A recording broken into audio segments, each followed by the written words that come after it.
এই মুহূর্তের সবচেয়ে বড় খবর,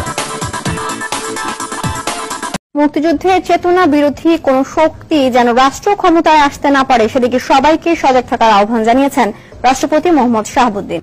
ক্ষমতায় যারা এসেছে তারা গণতন্ত্রকে হত্যা করেছে, ধর্মনিরপেক্ষতাকে হত্যা করেছে, তারা সংবিধানে অসাম্প্রদায়িক চেতনাকে হত্যা করেছে।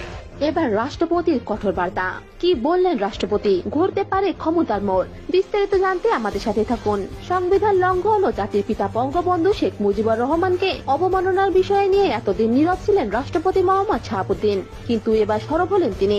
এক গুরুত্বপূর্ণ সংবাদ সম্মেলনে তিনি বলেন, আমি বঙ্গবন্ধুর সৈনিক। বঙ্গবন্ধুর উপর যে অন্যায় হচ্ছে তা কোনোভাবে মেনে নেওয়া আমার পক্ষে সম্ভব নয়। যারা মুক্তিযুদ্ধের বিরোধিতা করেছে তারা যেন এই দেশে শাসনভার কখনো গ্রহণ করতে না পারে।